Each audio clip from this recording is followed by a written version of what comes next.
16 qism. Fatima varqirab-jarqirab qo'lini shiltib so'zildi. Farida eg'ir besiq bilan tamkin holda so'radi. İkisining pozitsiyadagi farq monaman deb chiqib turadi. Fatima jiddiylaşganligidan, o'zining fikrini yo'lli qilib ko'rsatishga aldirab ketganligidan damonliqqa jidal terish maqsadida bo'layotgandek tuyg'u beradi. U Faridaning savoliga javob berolmadi. Demi ishiga tushib, ayni vaqtdagi ishlarni aslab, shuklab ketdi. Buni ko'rgan riyosatchi unimi o'ylaganlarini deb ichini bo'shib olsin, dedi-mu, so'zlashiga fursat berib, qadrli ko'rurmanlar, aziz mehmonlar. Biz yuqorida Farida xon qizning bayonlarini anglab o'tdik. Haqiqatan odamning ichi serilgan kechirmishlar ekan. Biz uning dangliq cho'lpon ekanligini bilibdik. Lekin buncha mo'l kechirmishi borligidan xabarsiz ekanmiz. Ammo masalani bir yoqqa tortib tahlil qilsak, qarshi tarafning fikrini anglab baxmasak yana bo'lmaydi. Shunga tavanda so'zlash navbatini Fatima xonimga bersak, u qizini bu vaqtida tashlab etgan va keyingi mezgilda izlamagan. Bu o'qishig'im ko'ngil bo'lanmagan ishlarning sababini ayni vaqtdagi qiyinchilik bilan birga so'zlab bersak qanday?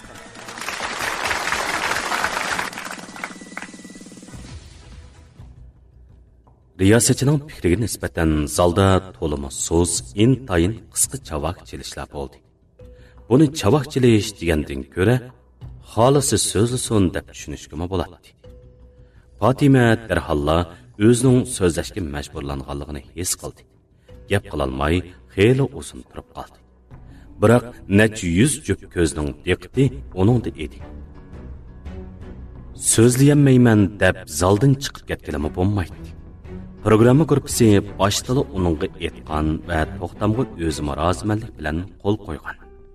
O'zi qatnashishni talab qilib kelgan ekan, programma to'liq ko'rinish elinib, bevosita tarqalib bo'linishdan burun bu yerdan ayrilsa, o'z peshimchilik bilan programmani tamomlashga ta'sir yetkazsa, mushusan programmani ishlashga ketgan barliq chiqimlarni to'lagandan sirtdan qatnashganlarning bilet pulini o'z yenidan chiqarib qaytarib berishi. Programmaga ta'sir yetkazganligi tufaylidan muxbirlarni kutib olish yig'ini chaqirib, naq maydonda televiziya stansiyasidan kechirim so'rash kerak edi. Shunga u mayli bu programmada yangsun yoki yengilsun, oxirgi minutgacha bardoshlik berib, joyida jim o'tirmasa bo'lmaydi. Shularni o'ylab, bu programmaga qatnashganiga minglarcha pushaymon qilgan Fatima eliqi kuch ko'rkichi yaqinini ichida bir talay tilladi. Ammo bu tillash bilan hech nimani o'zgartirib bo'lmaydi. Hozir faqat kuchining boricha o'zini oqlash, gap bilan tang kelolmasa, programmaning keyingi talabi bo'yicha o'zining guvohchisi yoki bu yerda bayon qilganlarning rostligiga guvoh bo'la oladigan oila a'zolarini chaqirib, suhbatga qatnashtirish bosqichida ashu yaqinini chaqirib chiqib, Faridaga til va psixika hujumi qildirib, ustunlikni egallashni ko'ngliga bukdi. Shunga oldi bilan o'zi barliq kuchini yig'ib tirishishi, ashu yaqinini chaqiradigan bosqichga o'tkichi bo'lsa-mu, g'ayrat qilish kerak edi. Hozirgi yo'ldoshim Faridaning o'z dadasi emas edi. Ayni chaqda men yangigan ashu kuni qiz tuqqanligim uchun qiynanam va yo'ldoshim tarafidan yotliq bo'lib kirganimga 1 yil bo'lgan oiladan qo'g'lab chiqarilgan edi. Shu chaqda qiynanam amdili tug'ilgan Faridani qo'limga tutqizib meni uydan zo'm-zo haydab etgan. Uruq, ojiz, amdil yangigan bir ayol uydan qo'g'lab chiqarilsa, sirtda hech qanday uruq tuqqanlari bo'lmasa, tonish bilishlar uning yordam qilishni xohlamasa, u himmatsiz, yar yuraksiz holda quchog'idagi bolani qandoqmi baqalaydi deysizlar. Yani kelib u chaqda kallam qaymoqib ketgan. Men uda necha kun qiynanam bilan yo'ldishimni Faridaning o'z dadisini izlab bordim. So'g'uq kechilan ishik to'yida ularni saqlab, meni va bolani ip qilishini umid qilib o'tkazdim. Lekin hech kimning biz bilan kari bo'lmadi. U chaqda ochliqdan o'lib qolamanmi deb ansirdim. Qo'limdagi bolani o'lib qolarmi debmi ansirdim. Ish qilib bekli yolg'iz ham chorasiz edim. Shunga bolani mening qo'limda o'lib ketkichi deb yaxshi niyatli bir odam bek bo'lib qolsa ajab emas debmi o'yladim. Shunga uni egizrak bir yerda qo'yib qo'ysam, o'tgan kechganlar ko'rsa, boshqalarning diqqat nazaridan chatqanmisa deb o'ylab shu yerga qo'yib qo'ygan. Balını şu yerga qo'yib qo'ygandan keyin hushimdan ketib yiqilib qopdiman. Atsi hushimga kelib yuz bergan ishlarni eslab qo'rqib ketdim. Shu hammalla balani izladim, lekin topolmadim. Hech yerdan topolmadim. Oxir bo'lmay qiynanam bilan yo'ldashimning uyiga balani tepishimga yordam qilarmikin degan umidda yana bordim. Qayta beriverganimdan keyin ular meni tag'arga solab urib, hushsizlantirib, bekmi yiroq chat bir sahroga opirib tashlab qo'yibdi. Ko'zimni ochgan chig'imda o'zimni hozirgi yo'ldashimning uyida ko'rdim. Shuningdan keyin hozirgi yo'ldashimning iskanjasida qoldim. U meni uyga solab qo'yib eshigiga chiqarg'izmadi. Toki 2 yilgacha hovlining sirtiga chiqib baxmadim. Faridan izlaydiganligimni aytib, necha yil g'alva qilib, to'liq hol aytib yig'lavergandan keyin uning bag'ri yumshidi bo'g'ay. Shu odamga xotin bo'lib 4 yil bo'lay deganda ondan balini izlashimga yo'l qo'ydi. Ham o'zim men bilan birga izladi. Biz birlikda 1 yilga yaqin izlash orqali Faridaning derigini oldik. Ondan shu yerlik tashkilni izlab yordam so'rash orqali uni beqib olgan Mavlida degan ayolning uyidan topdik. Mavlidaga ming tasdiq ahvolni tushuntirib, bek tasdiqni qoyil qilib Faridani qaytarib ketdik. Lekin shu kuni kechdan boshlab qarg'ishlik qilib turib edi, yenimizda birdammi jidal g'avg'asiz turib baxmadi. Opsi men tursam, men yenida tursam, yana opamning yeniga ketaman deb jidal qilib yig'lab quloq miyamizni yeb bo'ldi. Uning sababidan yo'ldashim bilan bektul urushib qoldim. Aramizda inoqlik bo'lib baxmadi. Shu mezgilda qo'shkezak o'g'illarimga homildor bo'lib qolganimni bildim. Faridani deb yo'ldashim bilan urishivasam, u qusug'imdagi balani yetim qiladigan ish chiqib kelishidan ansirab, uni Mavlidaning yeniga opirib qo'ydim. Mavlida muxshanlik bilan qarshi olib, uni davomli beqishni xohlaydiganligini bildirdi. Ishlar chiroyli hal bo'lgandan keyin men xotirjam bo'ldim. U chaqda bola kimningli yenida tursa, faqat sog'lom, xushal-xo'ram cho'ng bo'lsa bo'ldi deb o'ylagan edim. Keyin yo'ldashim ikkimizmi tijorat qilish sababidan Mavlidaning yeniga ko'chib berib shu yerda turdik. Ashu chaqladimi Farida meni o'z opsida ko'midi. Yiqilashsam o'zini qochirdi. Mavlidaga menga boshqa muomala qilib onalik ko'nglimni qaytirdi. Deb yiqinglarchu, men bilan xush yo'q bir qiz bolani zo'rlab bag'rimga tengib olib, nima qilaman? Shuni uni Mavlida bilan qo'ydim. Boshlang'ich maktabga kirgandan boshlab yeziga qaytib biz bilan turgan, bir obdan turib-atqandi. Boshlang'ich maktabni bitirib Mavlidaning yeniga ketib olib, shu kamigancha bizning yenimizga bog'ilib faqatla unimidi. Hozirgi dadis ikkimiz uningga pek kuyinatdik, ko'z qarchug'imizdek asraytdik. Nima desa shuni qilib beratdik. Biroq 30 ko'rlik qilib shu ketgancha qaytib kelgil unimidi. Sizlar o'ylab yiqinglarchu, yenimizda turg'ili unimisa, shuncha chiroyli nasihat qilib, birga ketaylik deb yig'lab yolvurib ketsam-mu, men bilan ketgil unimisa, mening yana qandoq amalim bo'lsin? Amdi bo'lganda meni tashlabdi, boqmadi, onalik burchini ado qilmadi desa bo'lamdi. Vaqay desam o'zi unimidi, cho'pchang bo'lib qolganda orqasidan qo'g'lab yurib boqqili bo'lmaydi ekan. Ayni chaqda o'zi meni xolamagan tursa, bumi mening xatoligimmi? Keyin oliy maktab o'tganligining ishkirga bordig'ining gapini qildi. U chaqda haqiqatan qo'limizda pul yo'q edi. Shu Mavlidaga bolani siz pul chiqarib o'qitib turing. Keyin men pul topganda sizga qaytaray degan edim. Bu qiz boyi gapni burmalabla uningga bergidek pulim yo'q. Bor bo'lsa-mi bermayman deding davatidi. Qarab turib to'kmat qilganlik-ku bu. U so'zlab shu yerga kelganda Farida chidab turolmay Fatima so'zlashga boshlagandala o'ltirib olgan o'rnidan dast turib ketdi. Shunchalar nomussizlik bilan yolg'on so'zlashda yuzingiz kuyishmadimi? Ayni vaqtda Mavlida opamga nimalar deganligingiz, meni nima gaplar bilan tilganligingiz, oliy maktabga berishimni to'sish uchun bar kuchingiz bilan qarashtirganligingiz, oxirida Mavlida opam ikkimizni qor yomg'ir tillab yig'iltib qo'yib, keyningizga qarab qo'ymay ketib qolganligingizni meningcha unutib qolmadingiz. Faqat bu yerda e'tirof qilishdan xijil bo'ldingiz xolos. Hamma gapni deyishga, bizni tillashga, to'sishga, qarshi chiqishga, meni tashlab etishga jur'at qila olgan odam nemishqa endi e'tirof qilishga jur'at qila olmaysiz? Mendan erishilgan pul uchunmi? Meni vayron qilish, yer bilan yeksan qilish uchunmi? Yoki keyningizni mushunda qilsang bo'lmaydi deb kuchga tortgan birasi bormi? Sizni ilmi opam deb e'tirof qilyapman. Yuz xatir qilganini bilmasangiz o'lma mayli. Ammo rost yolg'onni ostin-ustin qilib, Mavlida opamning bu yillarda meni deb chekkan jafolarini bir tiyin qilib o'tmam. Ahvolning barg'an siri yomonlashib ketayotganligini ko'rib turgan riyosatchi sal jiddilashib qoldi. Endi silg'anda asliga qaytarmasa, ona bola ikkisining qattiq deyishib ketishidan ansirdida keyingi bosqichga o'tishning maslahatini qildi. Tinch. Mumkin bo'lsa, hammamiz o'zimizni bes olaylik. Sovuqqonlik bilan fikr qilaylik. Faridaxon qiz bilan Fatima xonimga o'zini tutib olib, sal tinchinish taklifini beraman.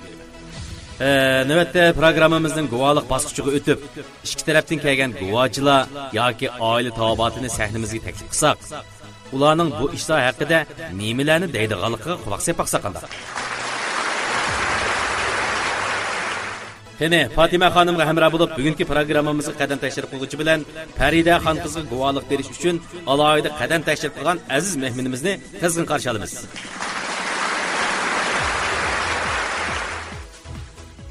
Programma boshlanganda Fatima bilan Farida kirib kelgan o'ng va so'l tarafdagi tom eshik tangli ochilib, Fatima kirgan eshikdan uning heliqi yaqini, Farida kirgan eshikdan uning yaqin do'sti Jonangul va Jonangulning qo'ltiqlashi bilan Mavluda opasi kirib keldi.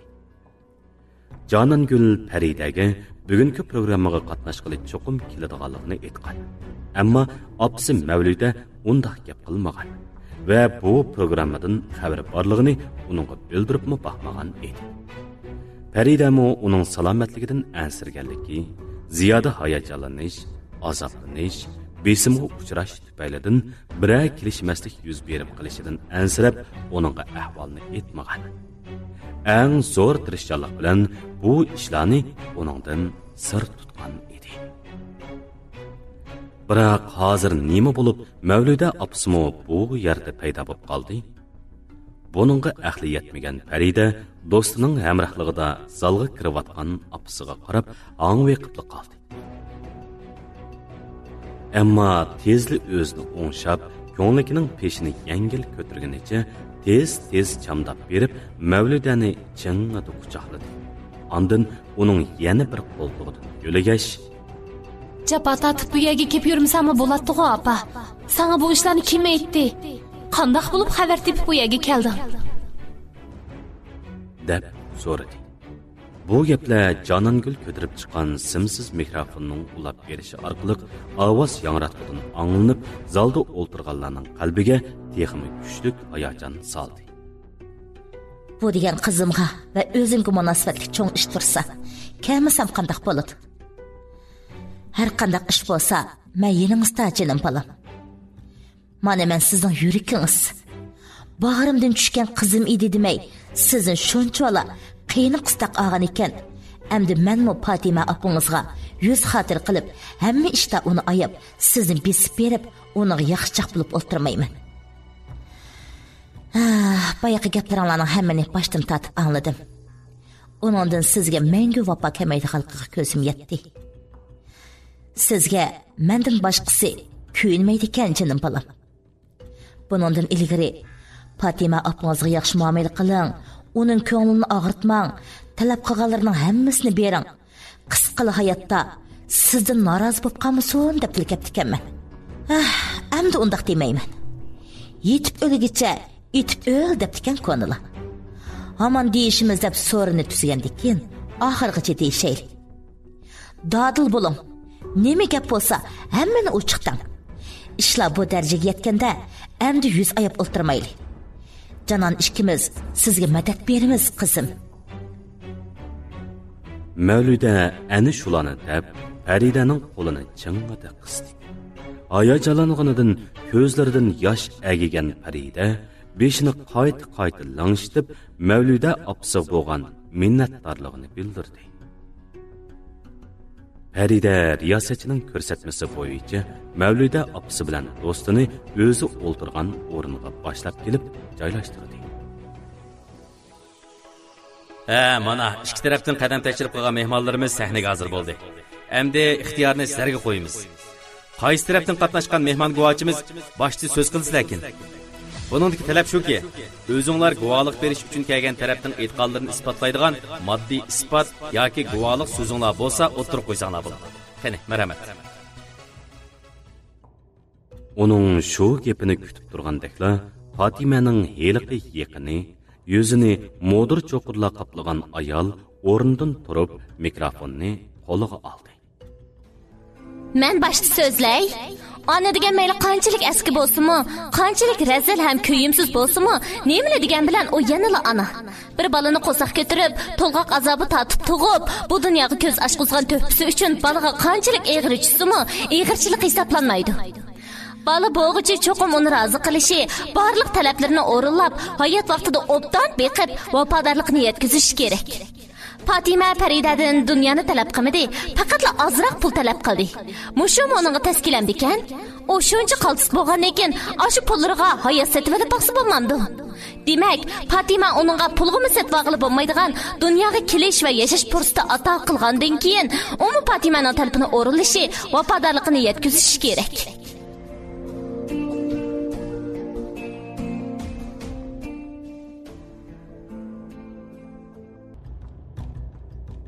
O 7-ci qism.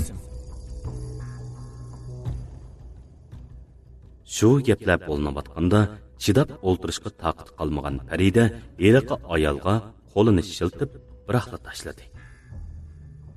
Og'zini yumg'in sat xotin.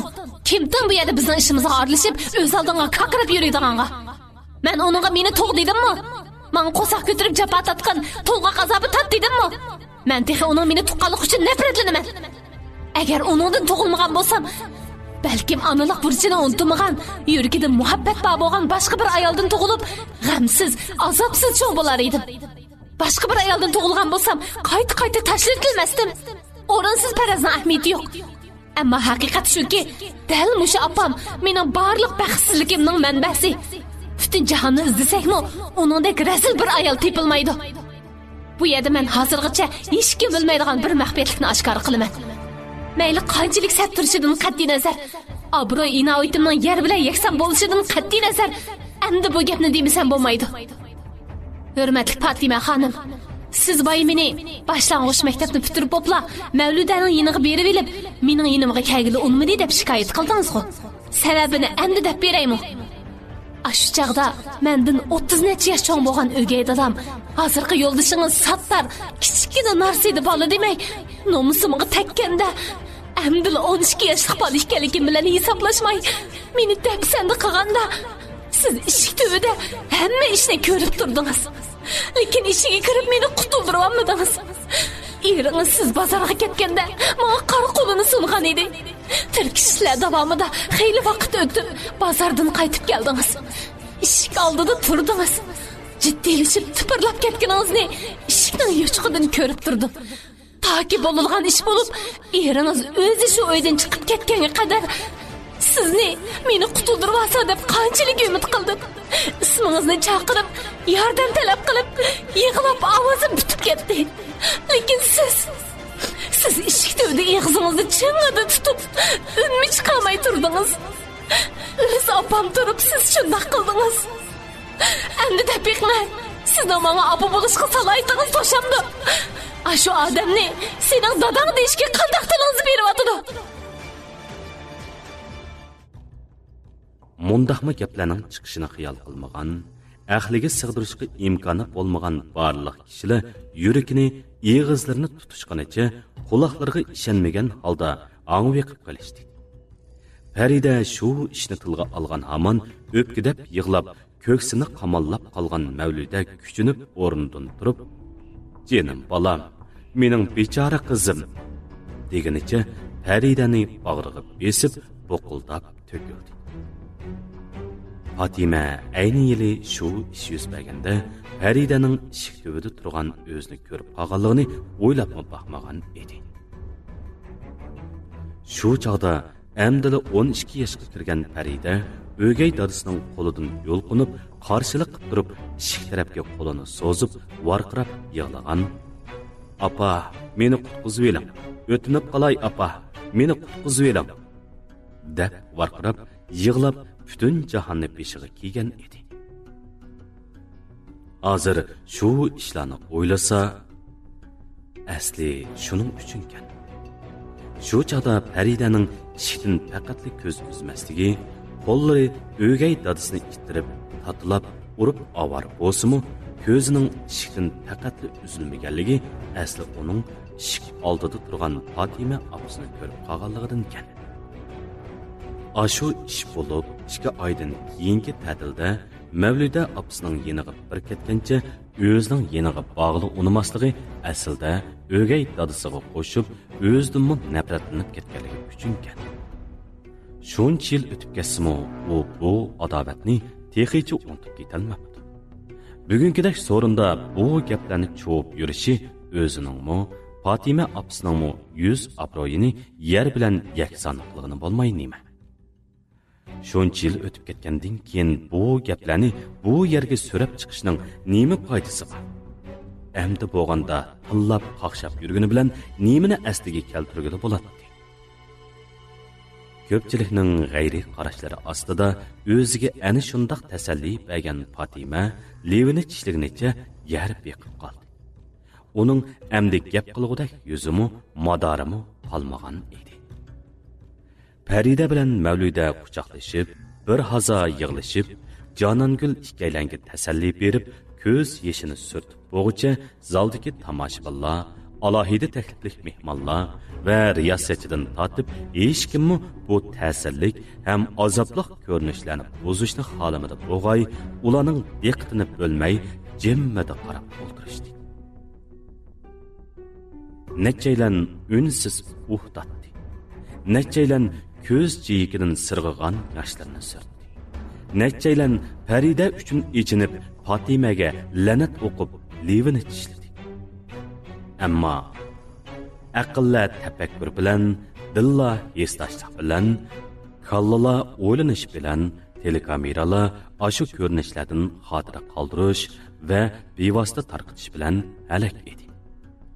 Farida yig'idan to'xtab, o'ziga kelgandan keyin oldi bilan riyosatchiga, ondan alohida takliflik ustozlar va tomoshabinlarga qarab dedi. Söyümlü riyasatchimiz, aziz mehmonlar, hurmatli ustozlar. Bayqi ish uchun sizlardan tovanchilik bilan kechirim so'rayman. Bayonim davomida sal hayajonlanib qolib, kayfiyatingizga ta'sir etkizib qo'ydim. Biroq keng jamiyat, ko'rinmanlar, mastonalar meni tushunishni xohlaganlar orasida uzundan beri mening kelib chiqishim haqidagi talash-tortishlar uzilmagan ekan. Menmo hammalarning qiziqishini qanoat topqizishni loyiq ko'rdim. Baya aytganlarimning hammasi rost. Fatima xonim haqiqatan meni tuqqan o'z opam shu. Lekin uni menga qo'saq ko'tirib tug'ib qo'yishdan boshqa hech qanday ajr singmagan. Meni axlat to'nga tashlatilgan yerdan Mavluda opam tepib elib, ichi og'rib yiqibdi ekan. Bu vaqtimdan boshlab hozirga qadar Mavluda opam menga o'zimning opasi bo'lib, butun mehrni berib beqib cho'ng qildi. Aşı yıllarda o'qish pulimning, turmush xarajatimning qanchalik bo'lishidan, butun o'qish va cho'ng bo'lish jarayonida qanchalik iqtisod ketishidan qat'iy nazar to'lashdan bosh tortmay, jon jahli bilan pul tepib, bir pung bir mo'chandan pul yig'ib o'qitdi. Men Mavluda opamning meni deb chekkan jafolarini hargizmi unutmayman. Mumkin bo'lsa, umrim va sharoitim yor bersalar, uning men uchun to'lagan badallariga qurbimning yetishicha javob qaytarib, uni rozi qilib olsam, balaliq burchimni ado qilib olsam deb o'ylayman. Fatima opam meni deb jabo chekkandi. Lekin u Mavluda opam men uchun qilganning mingdan birini qilib baxmadi. Agar uning ajriga javob qaytarishim kerak bo'lsa, men allaqachon uningga tegishlik yetarlik javob qaytarib bo'ldim. Chunki 4 million yuan degan oz pul emas. Men ilgari keyin bo'lib, uning barliq iqtisodiy talablarini o'rinladim. Allaqachon o'rinlab bo'ldim. Endi yana rozi bo'lmagan bo'lsa, uning amalim yo'q. Men asli bu qitimmo u talab qilgan 5 million yuan pulni beray. Ishkeenimga uy bilan mashinamni ib beray. To'yinimni qilib qo'yay deb o'ylab, hamma talbiga ma'qul bo'lgan edim. Biroq uning talablari bahonansir chekidan oshqil turdi. Yana talab qilishicha, Aşı 5 milyon yuanni berib, inilarimga uy, mashina, xotin ipagandan sirt, yana Mavluda opam bilan ado-judo bo'lishib, ikkinchi badi keldi qilmaydi ekanman. Nopos tavallikimni Mavluda opamning noposidan yo'tkab, mono Fatima opamning sahrodagi noposiga ko'chidi ekanman. Ham uning yeniga berib, shu yerda turib, faqatla uni opa deb chaqirib, xizmatga shuning yenidan berib kelsam bo'ladi ekan. Meni bu vaqtimda lalmishlar purab talab turgan axlat to'ngidan terib elib, poq suydikimdan ayirib, bag'riga tengib, Ashnan va mehr berib beqib cho'nqib qo'ysa, o'qitib, tarbiyalab, cho'lpon qilib, pul topqidek, yo'l topqidek holiga keltirib qo'ysa, manza endi bu xonimning talbi bo'yicha o'zimning izzat obro'yimni debla bu jafokash opamdan voz kechir ekanman. Meni deb chekkan jafolarning yuziga oyoq qo'ydi ekanman. Hurmatga sazovor Fatima xonimning tahdidi bilan vafoga jafo qilib, Parizat sifat opam Mavluda xonimni tashlab ekanman. Uxlab tushi. Hukum talqon bo'lib o'lib tugaydigan ish bo'lsa-mu, Mavluda opamdan hargiz voz kechmayman. Bu xonim meni majburlab, qiyin qistoqqa ilib, mushu programmaga so'rab chiqmagan bo'lsa, bu gaplarni deyilmagan bo'ladi. Balkim shu topda yuragi og'riyotgandi. Yoki allaqachon insoniylikni yo'qotgan o yuragi og'rishni unutib qolgandi. Ammo butun xalq, barliq ko'rilman va tomoshabinlar guvoh bo'lib qo'ysinki, men hargizmi Mavluda opamdan voz kechib, bu ayolning yiniga ketmayman. Men degan Junxo xalq jumhuriyatining quramiga yetgan fuqarosi. Kim bilan qayerda turishimni o'zim qaror qilaman. Hech kim meni har xil tahdidlar bilan o'zining yiniga ketishga zo'rlamaydi. Qonunga xilof qilmish sodir qilib qo'ymsam, hatto qonunmi mening qayerda turishimni belgilamaydi. Siz Fatima xonim, endi o'yinlaringizni yig'ishtirib oling. Bundan keyin sizga berilgan pulimmi, mehrimmi, vaqtimmi yo'q. Menga tahdid qilib tanglaydigan ko'zlaringizning pechitini o'z eg'zim bilan ichib etdim. Endi ular orqaliqmi meni qo'rqitamaysiz. Shunga endi meni izdima. Mavluda opamni izdima. Bizdan yiroq turing. Uyingizga qiyinchilikni endi qanday hal qilsangiz shunda qilavering. O ishlar bilan mening pichchilikma aloqam yo'q. Mening deydiganlarim tugdi. Hammalarga rahmat. Farida hech kimga gap bermay, Fatimaning necha sharatlab gap orlig'usi kelib ketganlari bilanmi kori bo'lmay, deydiganlarini biroqla deb to'xtadi. Buning bilan zal ichi bir pas jimjitlik cho'mdi. Otdan tushsimi uzangidan tushishni xolamagan, yenidagi cho'qur yuz ayolning noqishi va samiga silishi bilan muhim bir ishni yodiga olgan Fatima dikkida o'rnidan turib, u ayol tutqizib qo'ygan mikrofonni og'ziga yiqillab, kutilmaganda shundoq dedi. Meningmi deydigan gapim bor. Ko'pchilik sizlar uningni gapini anglab, uningga ish chaqirtib o'ltirmay, meningmi gapimni anglab yiqinglar. Mening Faridani nupusini yo'tkab sahradagi uyga qaytib keldi ishimning sababi bor. Bekli muhim bir sababi bor. Hammanglar bilasizlar. Gerçi bayıqı bayanlar ustida uningga mening hech qancha ajrim singmadi deyilgan taqdirdimi, qizim Farida hozir katta cho'lpan. Mamlakat ichi sirtida nomi chiqqan cho'lpan. Men onun apisi bo'lish sifatim bilan uning yuz obro'yini nomini qo'g'dimisam bo'lmaydi. Shung uni nupusini yo'tkab mening yinimga qaytib kelasan deganim edi. Nima demoqchi bo'lganingizni shaxsan men tushunmadim. Tomoshabinlar va ko'rmanlarmi tushunmadi-ku deyman. Shunga mumkin bo'lsa, tafsiliyroq bayon qilasiz. Albatta bo'ladi. Mening demoqchi bo'lganim, uni axlat to'ngidan tepib olib, uyiga ib ketib baqqan bu ayol Faridaning yenida o'ltirgan, ko'z oldinglardagi bu go'zal Mavluda xonim yosh chaqlarida fohisha bo'lgan ishnamsizlar? U mening qizimni tepib olib, uyiga ib ketgandimi bir fohisha edi. Shuningdan keyingi necha yilda yana izchil fohisha bo'lishini davomlashtirib, erlarga ishpitini sotgan. Mening qizim uning uyida, uning erlarga ishpitini setishlariga guvoh bo'lib cho'ng bo'lgan.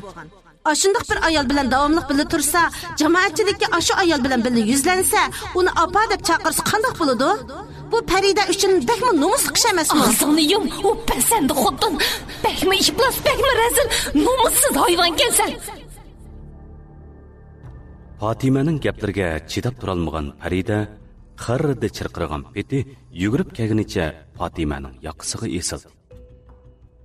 Fatima bo'layotgan ishdan dong qetib turib qolgan shu daqiqada Faridaning lak surilgan uzun tirnoqlari uning yoqasiga petib bo'lgan edi.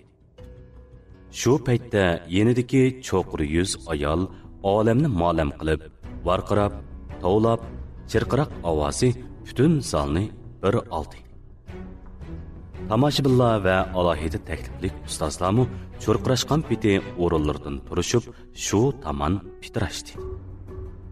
Bevosita tarqitish bo'limidagilar ahvolning yomonligini ko'rib, o'linish chastotasini uzib o'tganmi, ishqilib cho'ng ekrandan mahsulot e'loni almashib chiqila turdi. Biroq zalda texicha eliqi jidal davomlashyapti. Qarab turib o'zining opisiga qo'l tekkizotdi-ku bu sarang. Hay bir nima? U tarbiya ko'rmagan juvoy nimak? Tata qo'lingni. Qanday qilgan qiliq bu? Faridaning u ayolga qaragudek hafsalasi yo'q edi. U hadab Fatimani silkishlab, so'roq tortib, uning Mavluda opasiga qilgan haqorati uchun hisob elayotdi. Farida Fatimaning oldiga yugurgandala ahvolni pamlab, orqa sahnadan yugurib chiqqan Nurshad va yuzlarini yerdan ko'tarolmay, levini tishlab o'ltirib, yig'lab eqib ketgan Mavludani unutib, Faridaning qo'llariga esilgan Canan Gullarmu uni payladan yondirolmadi. U qo'l ko'tarib Fatima opasini urib ketmadi-yu, yoqasiga esilib olib, silkishlab, bir savolni qayta takrorlab, uning yillardan beri to'xtamay etishib kelayotgan ko'ngil jarohatini tatılab turardi. Mavluda opam meni deb bir umr to'y qilmay, butun vujudi bilan tirishib pul tepib, meni beqib cho'ng qildi. Sen-chi? Sen nima ish qilmading? O'z baloni tashlab etgan bag'ir tash xotin turib, qaysi yuzing bilan shu gaplarni qilsan, ha? O'zingni mening opam degidek, menga nima qilmading? Deb baqa, menda nima haqqim qoldi? Payshi bo'lsa-mu sen tashlab etgan, bag'ringni yerib chiqqan baloni beqib cho'ng qilgan jafokash ayol o. Yaxshilikqa mushunaq yomonlik qilamsan? Bu qor yuz dalla, mushunaq nacharmisan? Qaysi yuzing bilan menga opiliq da'vosi qilsan yana?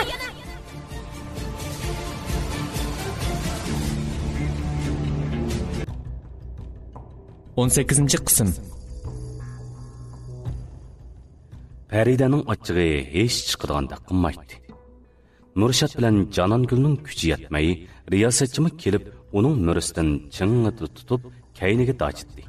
Birlari Fatimani tortib, kayniga yondirdi. Shunda qilib 5 minutga yetmagan vaqt ichida birmuncha ishlar yuz berib, boshda chiroyli boshlangan programma mush peshvoliq jidal maydoniga aylanib ketgili tas qoldi. Qo'llari Fatimaning yoqasidan majburiy ajratib etilgan Farida Mavluda opasini quchoqlab o'ltirib, uni papilab tasalli bergili turdi. Ammo o'zimi yig'lab, yiqiqtab ketgan bo'lib, Mavluda opasi dush kelgan bu izoga faqatli chidayolmayotdi. Bir tarafda heliqi cho'qur yuz ayol Fatimaga bo'lishib, Faridani tillab, eg'izga olg'usiz sat gaplarni qilyotdi.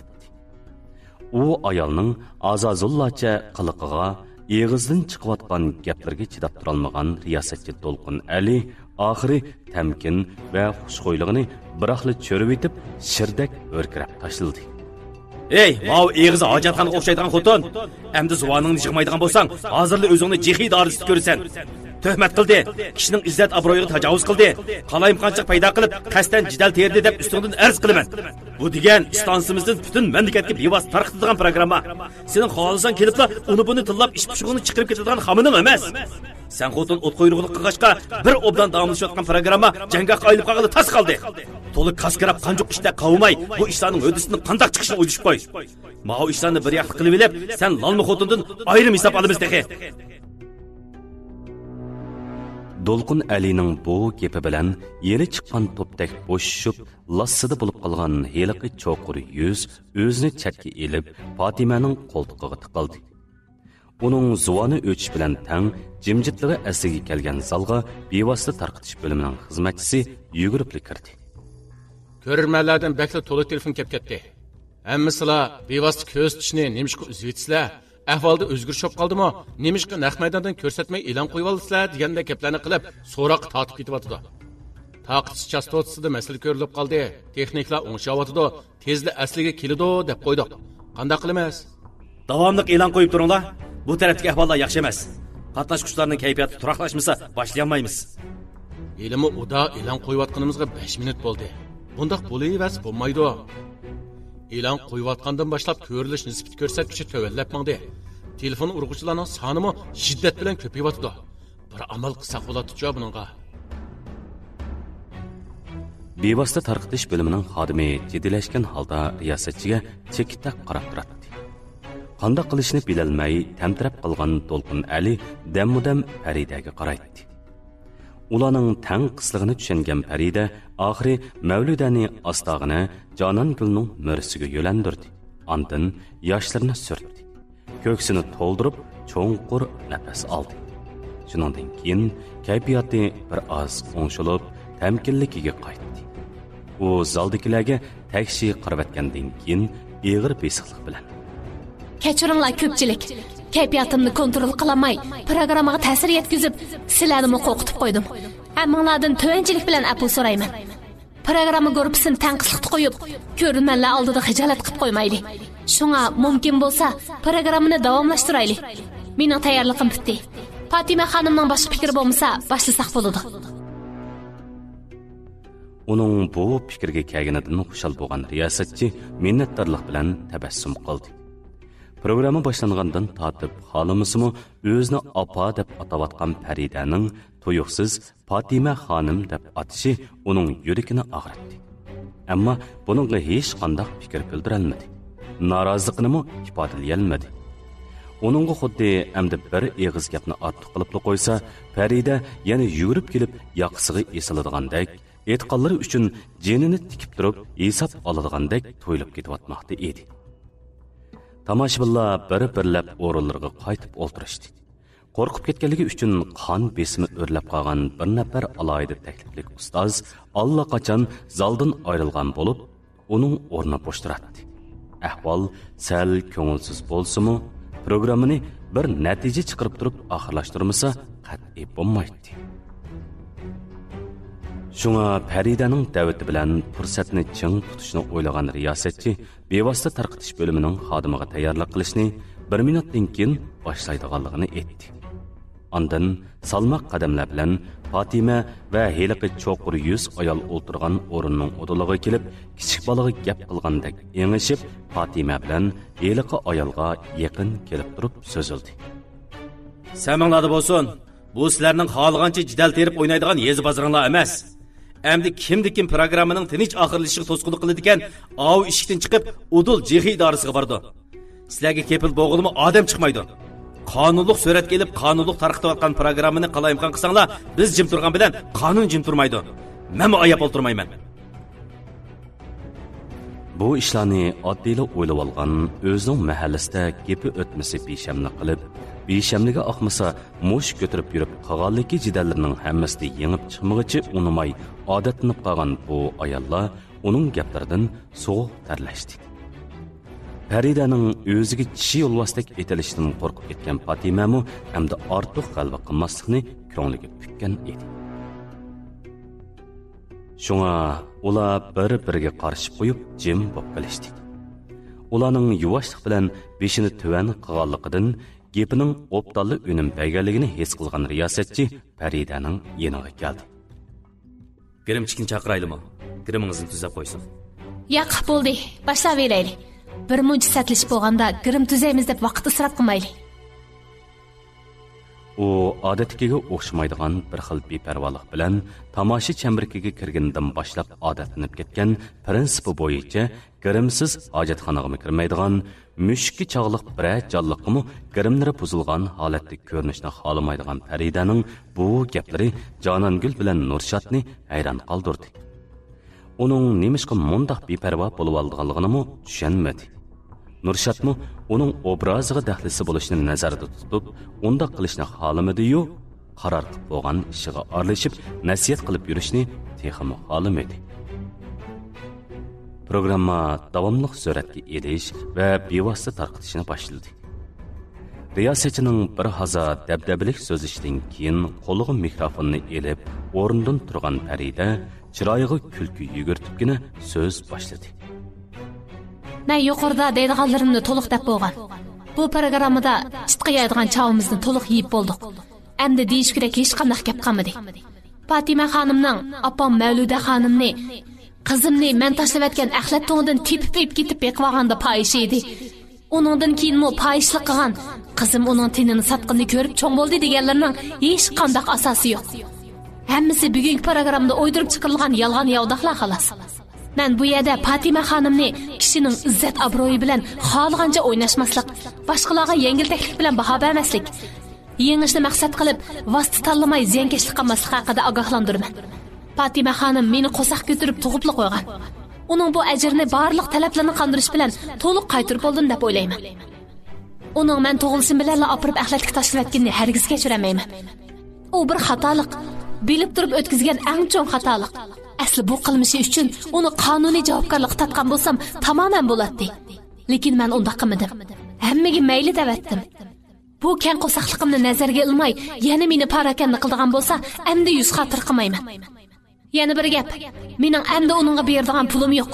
Uningga berib isrof qilguncha pullarimni xayr-saxovat organlariga, davolashga qurbi yetmagan kasal kishilarga, yezi maktablariga, yo'l muassasa ishlariga, paravanliq o'rinlariga iyon qilaman. Shunga endi bu jihatdanmi meni avar qilmasin. Men hech kimning tilla to'kilgan darix emas. O'zim ajr qilib topgan pullarni kimga berishni, qayerga xashlashni o'zim qaror qilaman. Boshqalarning qarori chiqarib berish hojatsiz. Yuqorida Faridaxon qizning oxirgi ko'ngil so'zlarini anglab o'tdik. Bu fikrga qarta Fatima xonim bilan Mavluda xonimning o'ylaganlarini anglab baqsaq degan umiddaman. Agar xonimlarga malol kelmasa, qiziga aytqisi bor ko'ngil so'zlarini hammamiz darqamda turgan mush paytda billa anglasak qanday qilaysizlar?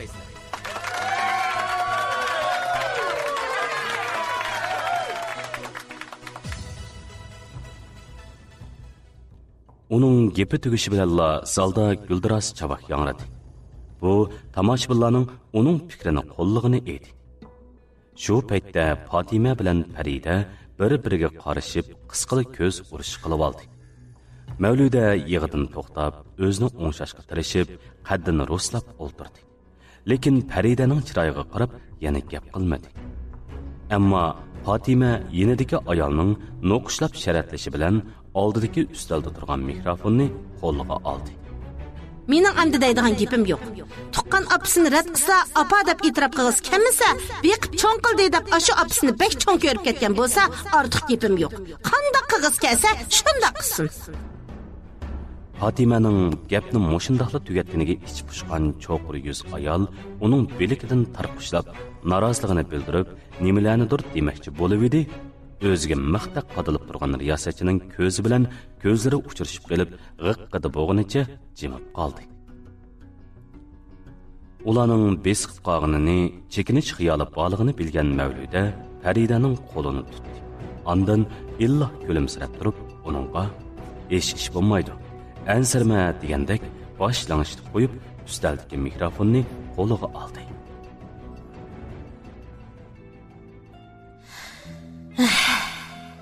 Men Faridaning beqib cho'ng qilgan apasi. Ismim Mavluda. Ishlar xuddi boyaslar bilgandek. Haqiqatan ayni chaqda men Faridani axlat to'ng'idan tepib vaq. Shu chaqda u tegib bir haftalikmi bo'lmagan. Kaptarchilik qiladigan ochliqdan bir teri bir ustixon bo'lib qolgan. To'nglab titrab, hatto yig'lug'dak madorimi qolmagan bechara bu vaqt edi. O chaqlarda iqtisodiy ahvolim yaxshi bo'lmag'achqa. Bugunimni xotirjam o'tkazsam, erta nemish bo'lishini bilmaydim. Necha kunlab osh qolgan, necha oylab uyimning ijorasini to'layolmay, necha qitim uy makonsiz qilish xavfigim duchor bo'lgan. O zamonlarda haqiqatan kunimiz tasidi. Can baxmaqning taslikida bir mo'chaning to'shkidan necha o'tib, ondan xayjugidek bo'latdik. Ashundaq bir payt tepib olgan bu vaqt balani beqib ketish menga bekli tas keldi. Men balaning opasini istadim. Uni ko'tirib, taraf-taraf qatirib yurib istadim. Lekin faqatla izdelik bo'lmadi. Tashkilni istadim. Paravanliq o'rinlarga bordim. Lekin ular balani ib qag'ili unimadi. Haqiqatan Fatima açıp yo'q. Fatima xonim boyiq fikrda o'tirg'a qo'ygandek. Bu vaqtni tepilishdan ilgari bo'lmag'ur ish bilan shug'ullanganligim uchun bu balani tepib-olganligimga hech kim ishonmadi. Uni mening dadisiz tuqqan balam deb o'ylab qoldi. Qancha tushuntirsam, zinhar ishonmadi. Shundan keyin men bu balaning o'z apasiga o'xshashlar uni axlat to'nliga yoki bir yerga tashlab qo'yishni o'yladim. Lekin yana opis tepilib qolar degan umid bilan necha oygacha baqdi. O'zimga tamoq etib baxmagan odam balin deb kuniga necha vaqt tamoq qildi. çoğun yaşlı ayollardan so'rab yurib, bo'lmoq qilishni o'rgandi. Ba'zida eg'izimdan non chaynab, qo'shiq bilan yugizib baqdi. Arada beqib bo'la olishimga ko'zim yetmay, yiroq yerga opirib tashlab qo'yib baqdi. Ammo İsil zati ailenin pakis kelini boğan öz apısının yüreki taş boğan bile menin yürekim göşk. Yanalı taşlayıp itemmedim. Men mu taşlavessem ilgi çağısız kılıp ölüp ketmesin dedim. Şunun bilen onu köngül koyup baktım. Onu bekip çoğun kılıç davamadan na doğru kesbimni mu taşladım. O iş bilen bütünley ada juda bolup, öz küçümge tayınıp pul tepişini öğrendi. Köktat, meyve sattı, aşxana açtı. Keyin yana başka ticaret türlerine kengaytdı. İş qilib, işki qolumga tayınıp pul tepip, Paridani beqib çoğun qilib, o'qitib, tarbiyalab bugungi cho'lpon Parida qodir bo'lishi uchun yurak qinini santirdi. Umi özünün arzusu ve mening ümidim üçün tirishib o'qidi. Minut sekundimni qo'ldan bermay, nihoyat tirishib o'qidi. Japa tatqanga, yo'qsizlikning qistaqlariga, qor shivirganning, tumus issiqning, og'ir kunlarning azobiga yana men o'lib qolmadim. Nafas og'udak imkonim, qadam yetgudak madorimni bo'ladi ekan. Parida uchun tirishdi. Onun sanatkar buluş arzusu mening haqiqiy turda ona buluş arzuyum bilan berkib ketdi. 19 qism.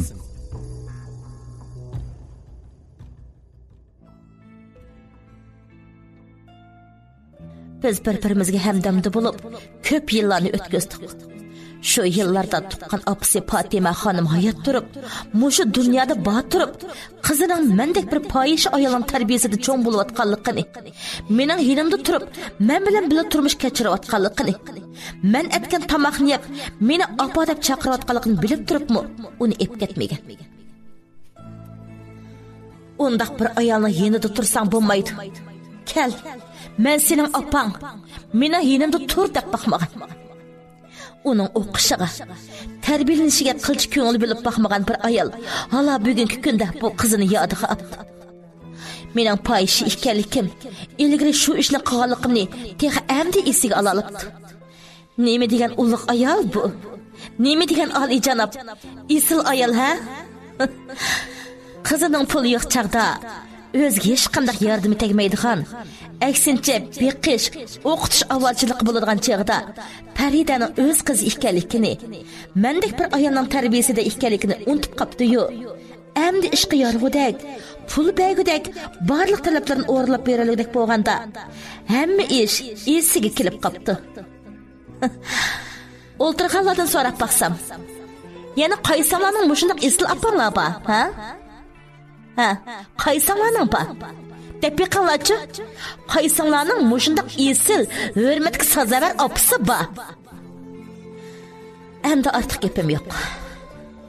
Uningdek yaxshilikni o'qimaydigan yuzsiz ayol bilan zakolishib yurmayman. Parida uni opam deb e'tirof qilamdi, qilmamdi, buningga aralashmayman. Ammo men uning bergan singillik, do'st qo'limni qaytirib oldim. Buningdan keyin uningdek bir insonni tonimayman. Endi uningdek birisi bilan yo'lda uchrashib qolsam-mu, salom sayitim yo'q. Yaş vaqtimda to'g'ri yo'l bilan qilgan tijoratim, ham mablag' silib qo'ygan pullarimizning barakati bilan ondan qolsa, Paridaning chapali xizmat qilishi, jon tikib rol elishi, tomosha sohasida japaliq kurash qilishi natijasida hol o'qitimiz xeyli yaxshi. Bir kimning ishki tangisiga tilmirib qolmaymiz. Ajrimiz sig'magan biror tangini ta'alluqotimizga qo'shib olmaymiz.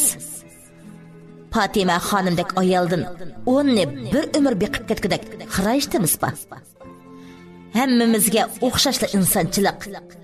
Qachonki u qiyin kunda qilib, yordam so'rab, ishigim oldiga kelsa qo'lim ko'ksimda. Har vaqt ishigim ochiq.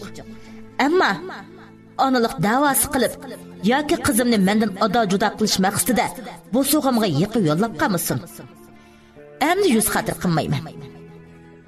Şu sərmənizə bolsun Fatima xanım. Qizınız Farida buningdan keyingi hayotidami mendek yosh vaqtlarda fahish bo'lgan ayolni opa deb chaqirib, men bilan birga turmush kechirdi. Uni men o'z qo'lim bilan yotliq qilib, navirlaringizni yana o'zim beqib qatarga qo'shaman. Ularga sizdek bir mo'misi borligini hargizmi bildirmayman. Qani, shu chaqdimi hozirgidek o'ktamda qalamsiz? Men bir ko'rib boqay. Mening deydiganlarim tugadi. Hammanglarga rahmat.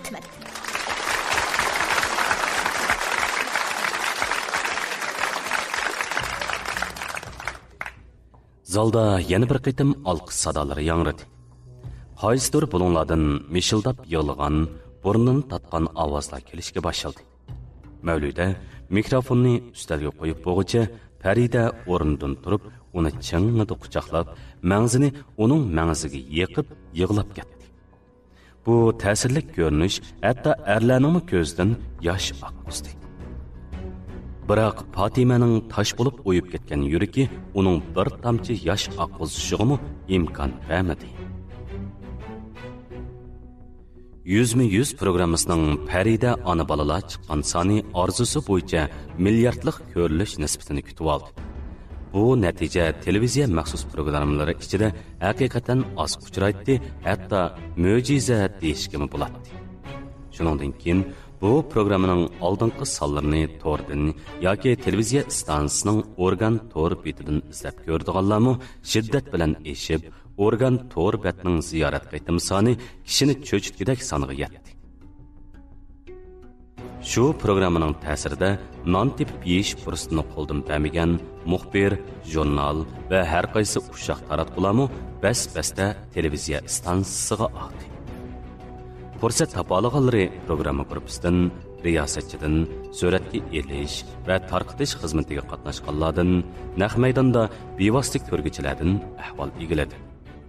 Onunla muvaffaq bulanmağanları şu programını qayta görüp, sözü vağılıp boğudaklı məzmun bolsa, pişiqlap işləb, pərəzlərini qoşub, kiçikini çoğaytıb, çoğunu köptürüp xəbər qılıb, opdallı nəbki erişdi.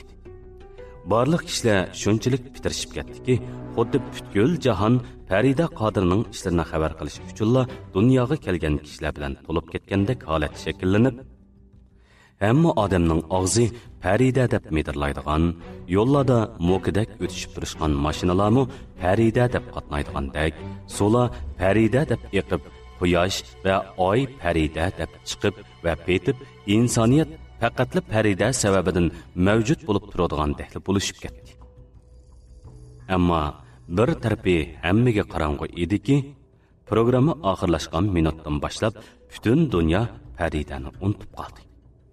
Uning vositachisi Nurshad turli besimlar sababidan qarisini ko'rsatmay yo'shirinib oldi.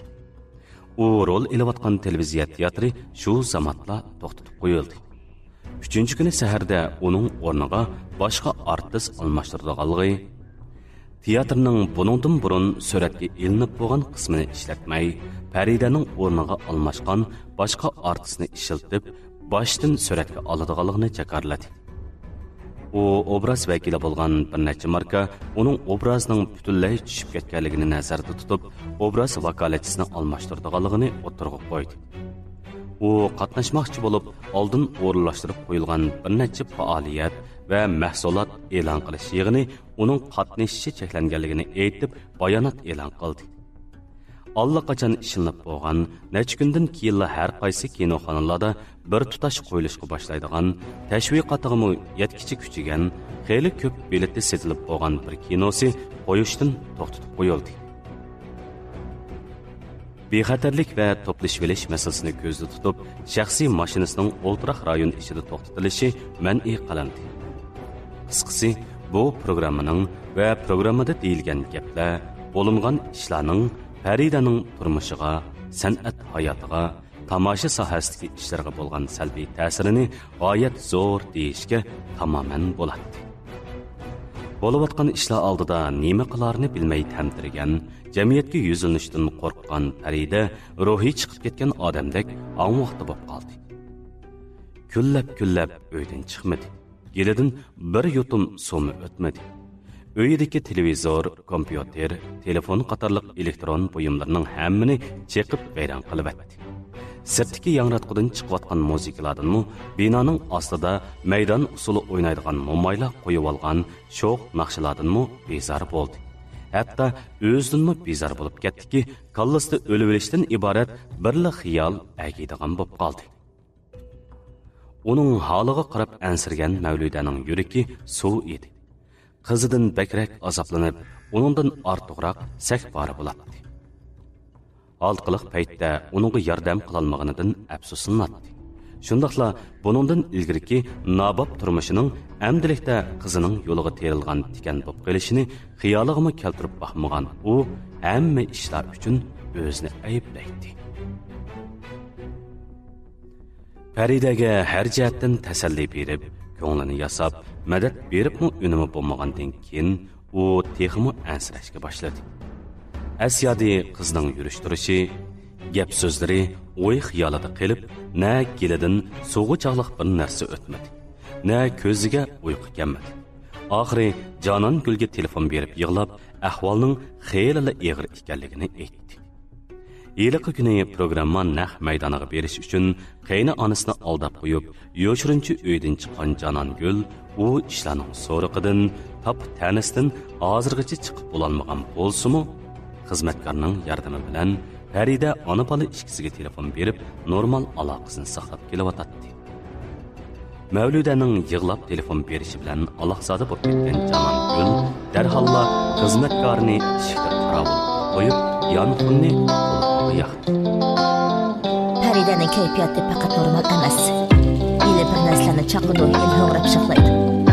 Birdan turib o'ziga o'zi so'zlaydi.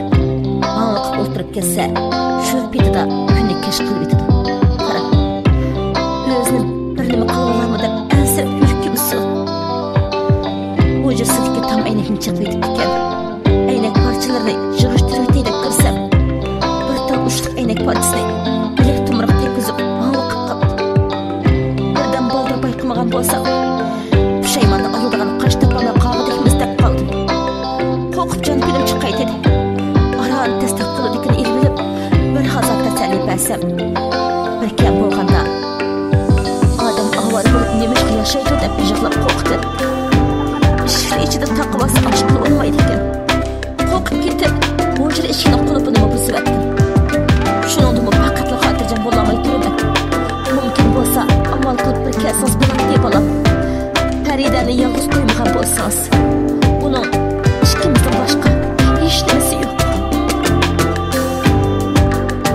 Mavludaning oxirgi gapiri Jonon Gulning ichini yetishtirib, u qistab kelgan qayg'usini tasdiq silib, Mavludaga bir hazar tasavvur qilgan. Undan yonfonni Faridaga aytdi. Ayol o'tmayla yonfondan Faridaning yig'lamsirgan ovozi anglandi. Vay, Pari qo'zam, bu senmi? Yig'lama jinim do'stim, qo'rqma. Yanada Mavluda opam ishkimiz bor, hech ish bo'lmaydi. Bular hammasi o'tkinchi jarayon. O'zingni tik tut. Biz hammamiz seni yaxshi ko'ramiz. U ishlarni o'ylama, ko'nglingni yerim qilib o'zingni aldirib qo'ysan. Bizga sen bo'lsanglar, sog'-salomat bo'lsanglar bo'ldi qo'zam. Cho'lpon bo'lmasang nima bo'pti? U odamlar bilan apilishib, u ishlarga ko'ngilishib o'zingni avar qilib yurma. Biz seni mangu yaxshi ko'ramiz. Haras qo'zam, sal saqlab tur. Men qaynonamni aldab qo'yib, g'ipida sirqi chiqib yaningga boray. Nima yekong bor, bir narsa lozimmi? Degina, nima kerak bo'lsa ag'ash baraman. Rahmat. Rahmat jinim. Ilmi opam ishqillar bo'lib qopsizlar. Bo'lmasa bu kunlarni qandoqmi o'tkazib bo'lg'aydi? Yig'lama jinim. Biz mangu sen bilan billa. Ko'nglingni to'xtat, hech ish bo'lmaydi. Ansirma, kunlar o'tgan sari hamma ish iziga tushidi. Men birdamgacha yaningga boraman. Lozimliq narsalar bo'lsa degan, men ag'ash baray, ha? Yo'q, hozir binoni ostidami, o'ltiraq rayon darvosining oldini liqqidi muxbir. Bu yerga kelsang, ularning dehdan tatib qo'ysan. Ular seni o'rib avar qilishi mumkin. Bu ish qiziqqan masalalar to'pig'im tarqalib ketibdi. Lekin muxbirlarning ishi avarchilik bo'ladi. Uyning eshigidan kiralishingmi bir gap. Shuni yaxshisi kelmay turgan. Sen bo'lsang, tinch yasha. Ansirma jinim, men bir amalini qilaman. Ko'p o'ylamay tamaqingni yaxshi yeb aram ep tur. Amal qilib eng tez suratda yaningga boraman. Gaplar shundoq tugadi. Canongulning kuyimlik gaplari va tasallisi bilan ko'ngli bir oz taskin topgan Farida qo'rsig'ining ochqanligini his qildi. U atgandan beri chaplashib o'tirgan karvetidan tushib, bo'sh yepiq turgan eshikni ochib, koridorga chiqqanda Mavlidaning eshik oldida turib gap tinglashayotganligini ko'rdi. Uning ko'zlari o'xshashli yoshliq edi. Opsini shu holatda bechora ko'rgan qiz qalbida davrigan bolaliq muhabbat bilan Mavludani chingmada quchoqlab qaytadan yig'lavatdi.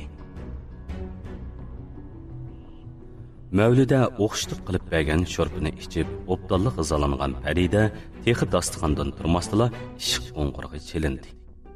U esankirab opsiga qaradi. Opsi yuragi o'ygan holda uning qaradi. Programmadan qaytgandan beri bu uyga muxbirlardan boshqa hech kim kelib baxmagan. Bir talay muxbirlar kunda necha qitimlab avar qilib, faqat aram bermagashga, ular oxiri soqchilardan yordam so'rab, muxbirlarni qonuniy vosita bilan tarqatib etgandan keyin bu uyning bo'sog'isidan hech kim atlab baxmagan, hatto bino eshigidanmi bularni izlab birari kirib baxmagan edi. To'yuqsiz eshik chekilganidan hayron bo'lgan Mavluda qadamlarini majburiy so'rab degudak asta berib mushuk ko'zdan maradi. Ishning sirtida seriq rangli xizmat kiyimi kiygan, o'y cho'kirib kiyib olgan shapkasi bilan yuz ko'zni to'liq to'sib olgan biraylan turadi. U hadab ishini uratdi-yu, atrofiga alanglab qarab, odam bor yo'qligiga diqqat qilayotgandek, birasining o'zini ko'rib qilishidan ehtiyot qilayotgandekmi qiladi. 20-qism. Mavluda qo'rqdi. Qandaqdir yomon niyatlik odamlar tamoq to'shig'ichi qiyofatida yasinib uyga kirib, qizi bilan o'ziga ziyonkashlik qiladigandak tuyulib so'rib bosdi. Ikkinchi qitim qaraganda ishik urg'uchining aynak ko'zga g'ilpol qarab sog'inidan uni tunib olgan Mavluda xushalliqdan "Jonon qizim" deb barqiravatida oldirab ishikni ochdi. Tinchlikmi qizim? Qandaq ahvolingiz? Yaxshimi? Qaysi xasiyatli shamol? Hajab mutasda ochdingiz. Xaq ko'rib qolarmi? Muxbirlar agishib olarmi deb ansirab, yurgim tushib qolay dedi. Voy voy. Qaraqchidak mundaq yasni bilib kelsangiz, shu qo'rqidi ekan odam. Kimdu deb qo'rqib ketibman texi. Boya Farida sizni keladigan bo'ldi dedi. Qandaqmi bo'lar deb ishkilinib turatdim. Yelimi kelarapsiz. Farida-chu, ana tamoq yeb o'tirdi.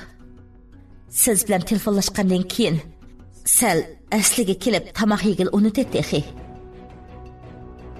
Mavluda tez qadamlar bilan mehmonxonaga siljigan Canongulning kaynidan agashgash sho'lani deb o'tdi. Angacha uning kelganligini bilgan Faridamu cho'qi qo'shiqlarini qo'yib koridor tomon uchdi.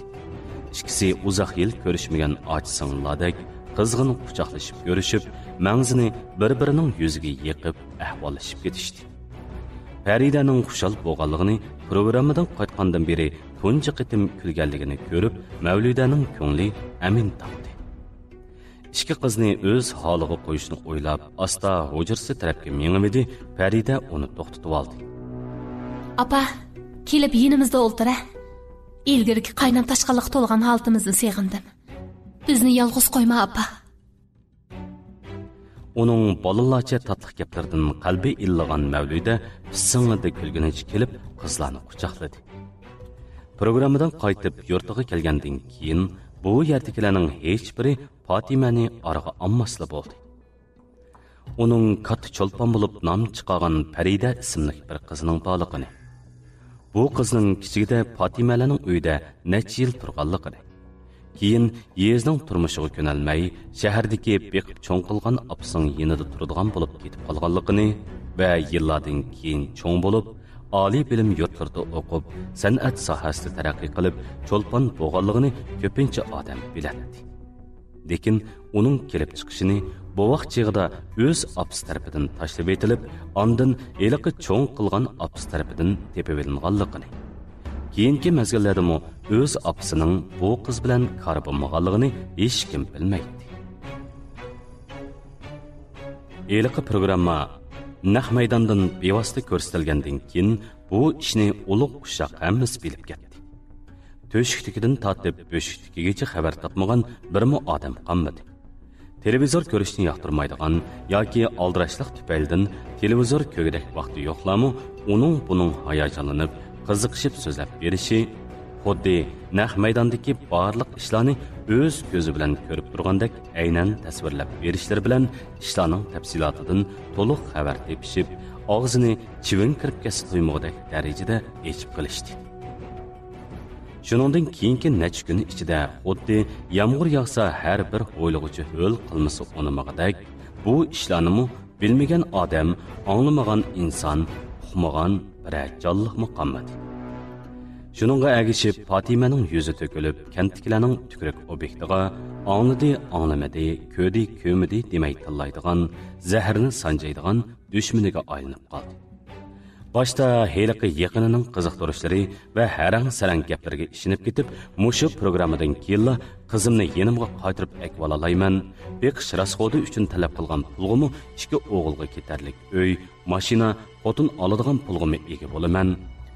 Farida yenimdala tursa, uning pulini xajlab, xuddi Mavludaga o'xshashla rohat farog'atlik turmush kechirib, umr bo'yi yo'qsizlikning dardini tatmay, xondak yashayman deb o'ylab qolgan.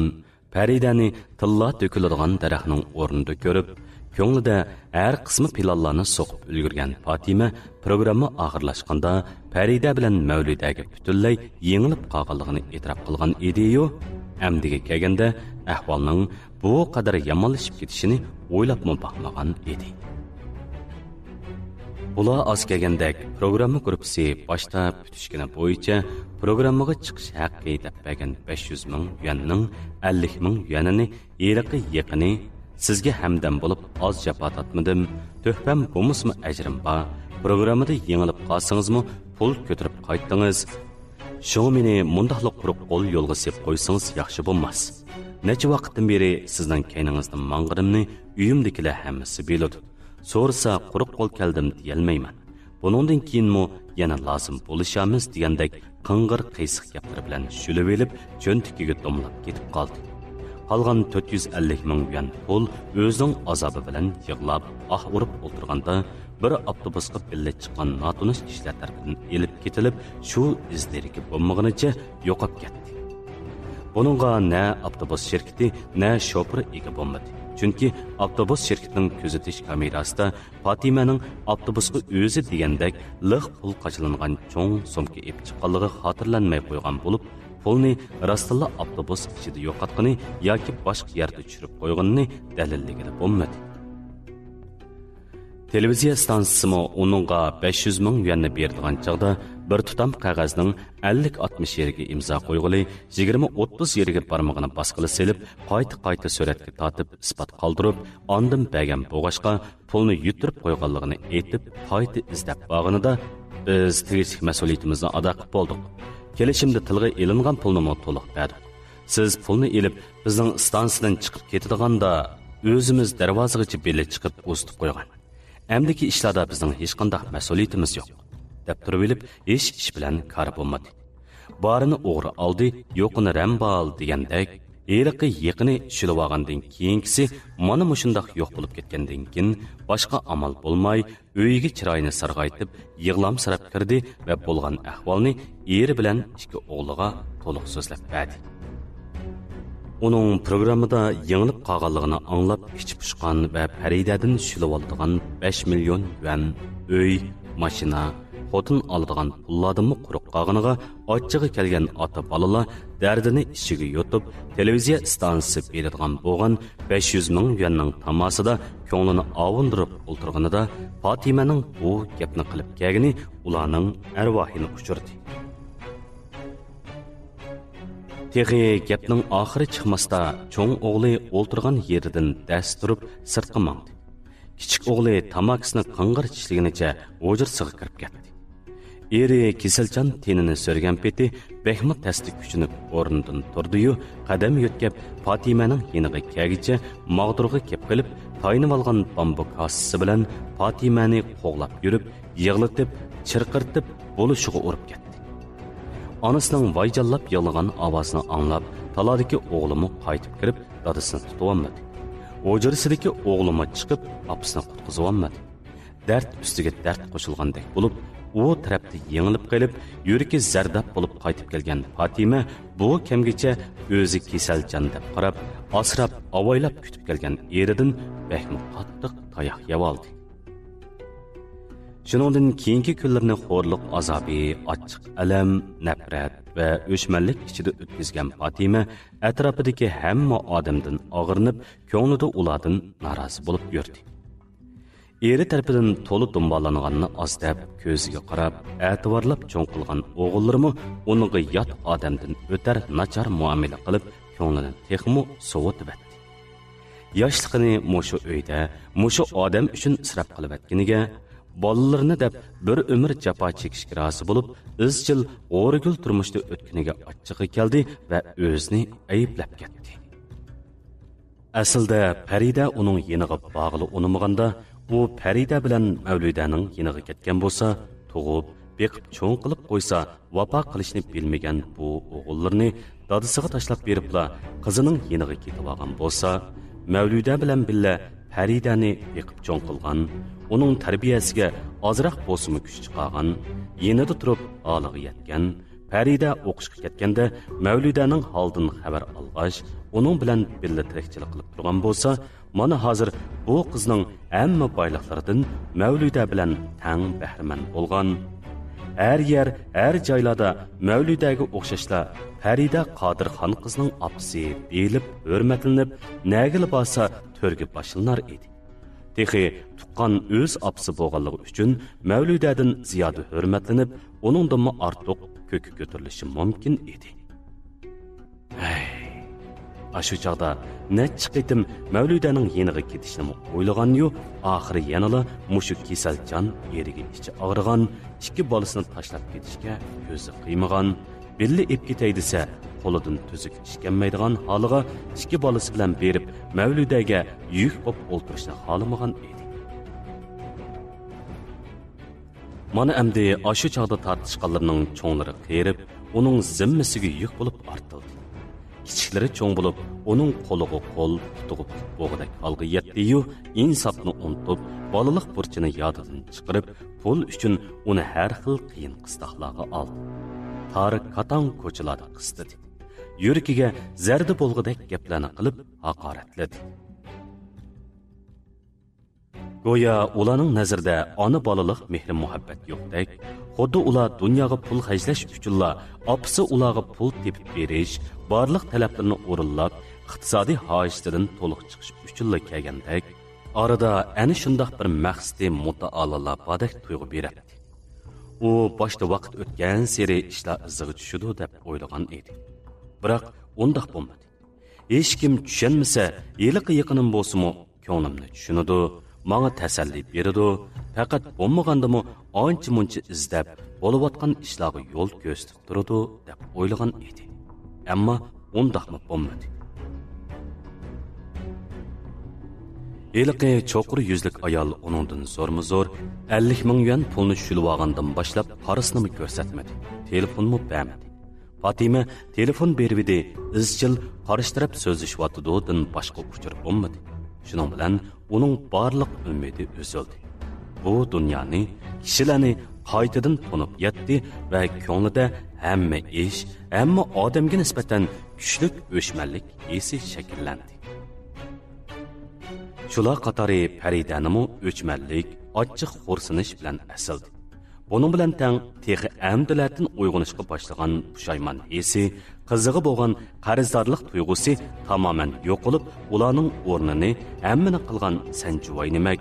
Ashu programmada ozroq bo'lsa-mu yuz xotir qilgan bo'lsang, chavamni chitqi yeyib, hamma odamga meni askit qilib ko'rsatmagan bo'lsang, ishlar munchvala yomonlashib ketmaydi deydigan bir xil qarash bosh ko'tarishga qarab yuzlandi. Uda necha kungacha tamoq to'shig'ichi qiyofatida yasanib, Faridaning uyiga kirib chiqib yurgan Jonon Gul bugunmi ularga xabar elib keldi. u Faridaning topilishi bilan Nurshad tashlab qo'yib qochib ketgan Pari xizmat ishxonasiga berib bir qism to'xtam va materiallarni elib kelgan bo'lib, buning ichidagi bir qismlarining so'ylab pulini oladigan vaqti bo'lib qolgan. Yana bir qismlari qarshi taraf hamkorlikni bekor qilib, to'xtamga xiloflik qilganligi uchun qonuniy javobgarlikni surishtirishga tegishli bo'lib qolgan edi. Nurshad bo'lmagan ahvol ostida Farida bularni o'zi ko'zdan kechirib, tafsiliy ayirib riyoqlik qilishi, advokat qilishga tegishli ishlarni advokatga topshirib, o'zi qilishga tegishli ishlarni to'liq tugatish kerak edi. Bu ishlarni oxirlashtirib bo'lsa, tomosha sohasidan chekinib, Jonongulga agishib, o'nchi marvoyit, zibu zinnat so'lsiga yurish qilishning planini tuzib qo'ygan edi. Necha kun yig'lab tugishib, qaramush yurganidan keyin Jonongul uni bu xiyolga keltirib qo'ygan bo'lib, agar savdo sohasiga kirsa, o'zining uni bemalol yetaklab ketalaydiganligini, savdo sohasidagi xiriz va besimning tomosha sohasidagiga o'xshash yomon bo'lmaydiganligini to'liq so'zlab tushuntirib, uning kallasini xeyli echib qo'ygan edi. Savdo sohasiga qadam qo'ygan taqdirdami, oxiri chiqmagan burunqi ishlarni cho'qim to'liq bir yoqlik qilib o'tish kerak edi. Shunga Farida Jonongulni buyurib, ishxonada qolgan materiallarni, to'xtamlarni uyiga keltirgan edi. Tamoq to'shig'uvchilarning xizmat kiyimini kiyib, bir sumkada liqqida material ko'tarib kelgan Jonongulning chehridan xushallik parlaydi. U eshikdan kiribla qushqashdek vichirlab so'zlab ketdi. Qara Pari, men qara. Aldirab chekinmay tursang bo'g'dakchimi? Boyi demaysan. Men ishxonamning oldiga borganda u yerda 3 oylan saqlab turibdi ekan. Ishidagi biraylarning deyishicha, sendan xabar kutib mush yerda kecha kunda saqlayotqili 10 kundek bo'lgan o'xshaydi. Voy, xeyli ko'p vaqtmi 10 kun deganmi? Voy, 10 kun deb nimaga saqlaydi ekan u yerda? Nima ishi bor odamlar ekan u?